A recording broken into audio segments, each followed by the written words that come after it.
ವಿಭಾಗದಲ್ಲಿ ವ್ಯಾಸಂಗ ಮಾಡುತ್ತಿದ್ದೇನೆ. ಮೇಜರ್ ಧ್ಯಾನ್ ಚಂದ್ ಅವರ ಬಗ್ಗೆ ಒಂದೆರಡು ಮಾತಾಡಲು ಬಯಸುತ್ತೇನೆ. ಮೇಜರ್ ಧ್ಯಾನ್ ಚಂದ್ ಆಗಸ್ಟ್ 29, 1905ರಲ್ಲಿ ಅಲಹಾಬಾದಿನಲ್ಲಿ ಜನಿಸಿದರು. ವಿಶ್ವ ಕ್ರೀಡಾ ಇತಿಹಾಸದಲ್ಲಿ ಅವಿಸ್ಮರಣೀಯರು ಮೇಜರ್ ಧ್ಯಾನ್ ಚಂದ್ ಸಿಂಗ್.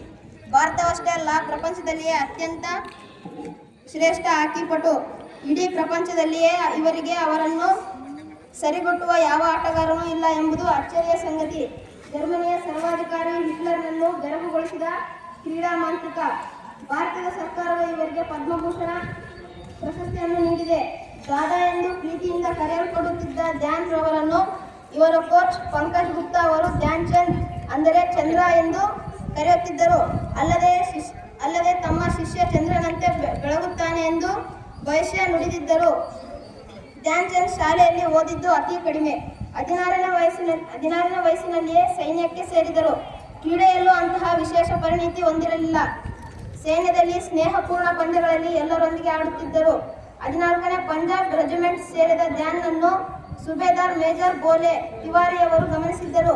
ಈತ ಆಡುವ ಆಟದಲ್ಲಿ ಏನೋ ವಿಶೇಷವಿದೆ ಎಂದು ಕಂಡ ಇವರು ಚಂದ್ ಅವರಿಗೆ ವೈಯಕ್ತಿಕವಾಗಿ ನಿಗಾ ವಹಿಸಿ ಹಾಕಿ ಆಟದ ವಿಶೇಷಗಳ ಬಗೆಗೆ ಉತ್ತಮ ತರಬೇತಿ ನೀಡಿದರು. ಹೀಗೆ ಅವರು ಅಂದಿನ ಭಾರತೀಯ ಸೈನ್ಯದಲ್ಲಿ ಹಾಗೂ ವಿವಿಧ ವಲಯಗಳ ತಂಡಗಳ ಮಟ್ಟದಲ್ಲಿ ಆಡತೊಡಗಿದರು. ಮುಂದೆ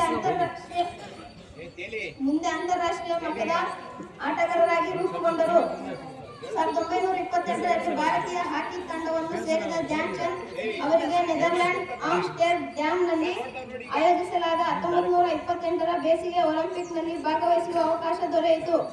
3 ಗೋಲ್ಗಳಲ್ಲಿ 2 ಗೋಲ್ಗಳನ್ನು ಗಳಿಸುವ ಮೂಲಕ ಭಾರತೀಯ ತಂಡಕ್ಕೆ ನೆದರ್ಲ್ಯಾಂಡ್ ಅನ್ನು ಸೋಲಿಸಲು ಸಹಾಯ ಮಾಡಿದ ಧ್ಯಾನ್ ಚಂದ್ ಆಟಕ್ಕೆ ನೆರೆದ ಜನರು ಬೆರಗಾದರು.